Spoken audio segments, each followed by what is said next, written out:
Well, he glanced at Lena. I mean, families argue. She overreacted.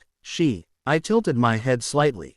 Who is she? You, he snapped, then corrected himself. You, Mom. I smiled faintly. You may call me Mrs. Everson. We are in a legal setting. Andrew hid his smile behind a cough. Derek flushed. Fine, Mrs. Everson. You can't just throw us out.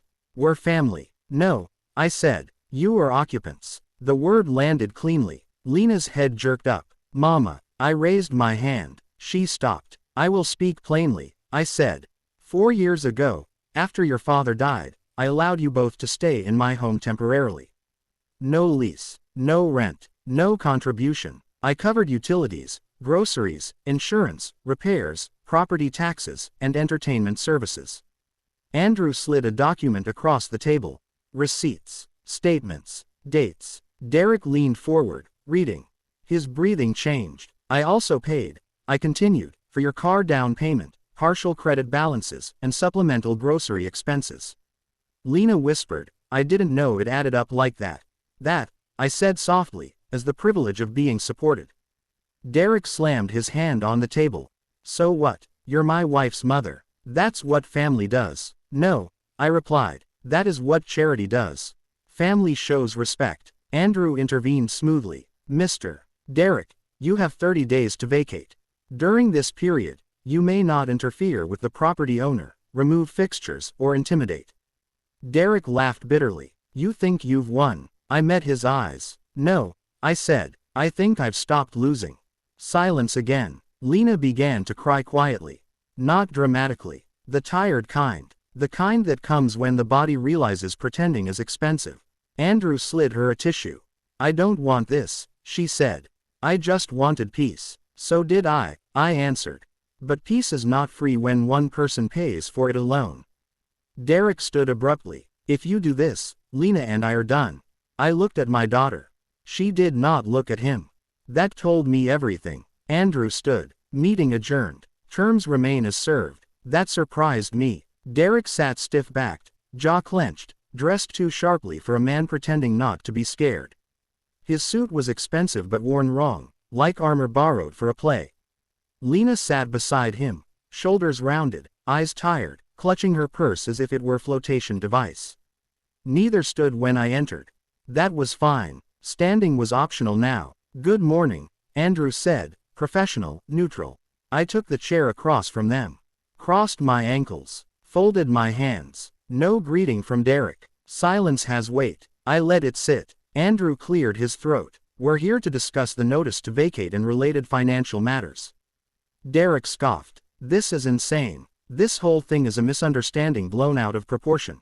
I looked at him for the first time that morning. Then misunderstandings should be easy to correct, I said calmly. Start explaining. He blinked. People like Derek struggle when no one interrupts them. Well, he glanced at Lena. I mean, families argue. She overreacted. I tilted my head slightly. Who is she? You, he snapped, then corrected himself. You, Mom. I smiled faintly. You may call me Mrs. Everson. We are in a legal setting. Andrew hid his smile behind a cough. Derek flushed. Fine, Mrs. Everson. You can't just throw us out. We're family. No, I said. You are occupants. The word landed cleanly. Lena's head jerked up. Mama. I raised my hand. She stopped. I will speak plainly, I said. 4 years ago, after your father died, I allowed you both to stay in my home temporarily. No lease, no rent, no contribution. I covered utilities, groceries, insurance, repairs, property taxes, and entertainment services. Andrew slid a document across the table. Receipts, statements, dates. Derek leaned forward, reading. His breathing changed. I also paid, I continued, for your car down payment, partial credit balances, and supplemental grocery expenses. Lena whispered, I didn't know it added up like that. That, I said softly, as the privilege of being supported. Derek slammed his hand on the table. So what? You're my wife's mother. That's what family does. No, I replied. That is what charity does. Family shows respect. Andrew intervened smoothly. Mr. Derek, You have 30 days to vacate. During this period, you may not interfere with the property owner, remove fixtures, or intimidate. Derek laughed bitterly. You think you've won? I met his eyes. No, I said. I think I've stopped losing. Silence again. Lena began to cry quietly. Not dramatically. The tired kind. The kind that comes when the body realizes pretending is expensive. Andrew slid her a tissue. I don't want this, she said. I just wanted peace. So did I answered. But peace is not free when one person pays for it alone. Derek stood abruptly. If you do this, Lena and I are done. I looked at my daughter. She did not look at him. That told me everything. Andrew stood. Meeting adjourned. Terms remain as served. Derek stormed out. Lena stayed seated. The door closed. The sound echoed softly. She whispered, I'm scared. I leaned forward. So was I said. Every day. In my own house. She nodded slowly. I don't know who I am without him, she said. You will, I replied. You were someone before he decided you weren't. She looked up, eyes red. Will you forgive me? I considered that carefully. Forgiveness, I said, comes after accountability. First, you move out. Then we see who you become. She nodded. When she left, I stayed seated a moment longer. Andrew looked at me. You okay? I smiled. For the first time in years, I said, I am unbothered. Outside, the sun was warm. I walked alone to a cafe, ordered tea, and sat by the window. My phone buzzed once. A message from Derek. You'll regret this. I deleted it without replying. Threats are loud. Power is quiet. And I had just learned the difference. When Lena closed the glass door of Andrew Sterling's office behind her, the silence that followed felt earned. Not empty. Earned. I sat there a moment longer, my handbag resting on my knee, the leather warm from my palm. For decades, I had moved when others decided. Now I stayed seated until I decided otherwise. Andrew didn't rush me. Good lawyers understand timing. Derek will resist, he said carefully. Men like him always do. I know, I replied. That's why I waited. He raised an eyebrow. For what? For him to believe the house was already his. Andrew nodded slowly. That belief makes eviction very clean. I stood, adjusted my blazer, and thanked him. Outside, the city carried on unaware that a small kingdom had just begun to fall. The first week, Derek did not leave quietly. By the second evening, my phone filled with missed calls. Then texts. Then voicemails so angry they bordered on incoherent. You can't do this. She's your daughter. We'll talk like adults. You're ruining my life. I did not respond. Silence is not weakness. Silence is filtration. At home, my home, the utilities went dark one by one. First the cable, then the internet, then the supplementary card. The house, stripped of comfort, revealed its truth. Neighbors noticed. A delivery truck arrived and left empty. A man from the cable company stood at the gate, shaking his head. Derek shouted at him loud enough for 3 houses to hear. That night, Lena texted. He's breaking things. I replied once. Document everything. Keep yourself safe. Nothing more. The call. On day 6, Derek called from an unknown number. I answered. Celeste, he said, forcing calm. This has gone far enough. I waited. You can't legally do this, he continued. I talked to a friend. Then he gave you bad advice, I replied. Silence. You want rent, he snapped. Fine, I'll pay rent. You can't afford market rent, I said gently. And you never offered before. His breathing grew sharp. You're enjoying this. No, I corrected. I'm correcting it. He lowered his voice. Lena is falling apart. She was falling apart long before I left, I said. I just stopped holding the roof up alone. The line went dead. Lena's awakening. 2 nights later, Lena showed up at the hotel. No warning, no makeup, no apology rehearsed, just tired truth. She sat across from me, fingers wrapped around a mug of tea she hadn't touched. He hit the wall, she said quietly. Not me, but close enough. I nodded. Are you safe? For now. That's not an answer, I said. She swallowed. No. I stood. Pack essentials. You're staying here tonight. She hesitated. He'll lose it. Let him, I said. You are not a human sedative. That night, She slept in the adjoining room. She cried once, softly. I didn't interrupt. Morning brought clarity. I don't recognize myself, she said over breakfast. You weren't meant to, I replied. You were meant to be useful. The words landed heavy. She didn't argue. Court moves quietly. Andrew called that afternoon. Derek filed a response, he said. It's weak. Claims emotional distress. Interesting, I said. Does it mention calling me, old woman, in my own house? Andrew smiled audibly. No. Pity, I said. Truth ages better than anger. He cleared his throat. Possession hearing scheduled in 10 days. Good, I replied. I'll be home by then. The house remembers. I returned to the house while Derek was out. The air felt wrong. Cups left where they didn't belong. My chair shoved aside. Dust where respect used to live.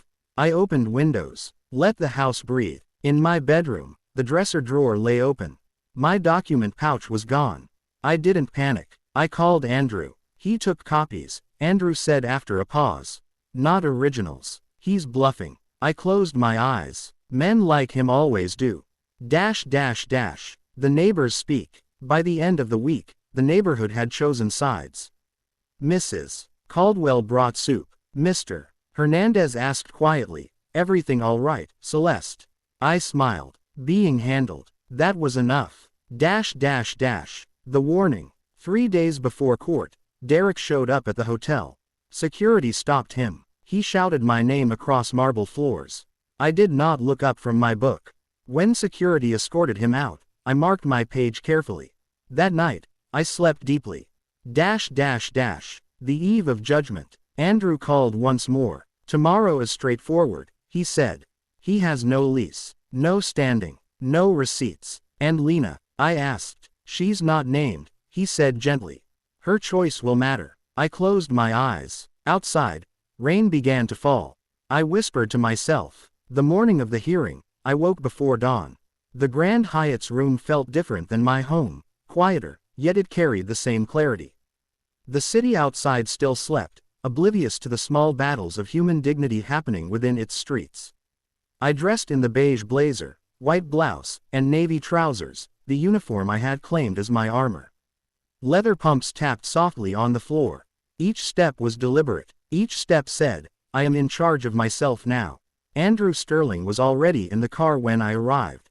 Roman P. Cruz, sharp in his suit, briefcase in hand, followed behind. All set? Andrew asked. Yes, I replied, let the law speak. Courtroom calm. The courthouse smelled of polished wood and paper. Derek and Lena were already there. He looked confident, chest out, but there was tension under the surface, tiny, uneven tremors betraying his forced composure. Lena's eyes were wide, cautious. We entered. The judge, a woman in her early 50s with piercing eyes, looked over her glasses. We are here in the matter of eviction versus Everson occupants, she said. Proceed. Roman stood first, calmly, professionally. He handed the documents to the clerk and presented them to the judge. Every signature, every date, every notice, every receipt was in order. Derek stood. Your Honor, this is outrageous. My wife's mother. I raised my hand. Your Honor, I said softly, but with iron clarity, I am the owner. I allowed these occupants to live here. They never paid rent. They never signed a lease. 4 years of living at my expense, at my tolerance, and my silence. That silence ends today. The room shifted. Derek's jaw tightened. The judge's pen hovered above the paper. I continued. This is not revenge. This is order. This is law. The notice to vacate was served properly. The occupants were given time to vacate. This court can verify every claim with the documents presented. Silence filled the room like a heavy curtain. Derek opened his mouth, closed it, tried again. But she's my wife's mother. I shook my head slowly. Ownership is not about relationships. It is about responsibility. I have fulfilled mine. It is now time to fulfill yours. The verdict. The judge read. Every word landed like a hammer. After review of the evidence, the court finds in favor of the property owner, Celeste M. Everson. Occupants are to vacate within 30 days. The owner is entitled to recover any unpaid expenses for utilities, maintenance, and property usage incurred during this period. Derek's face went red. Lena gasped softly. I stood, calm, dignified. Every inch of me radiated the years of patience, the quiet fortitude, the knowledge that power resides not in anger, but in preparation and timing. Andrew and Roman nodded. Andrew whispered, well done. I allowed a small, soft smile.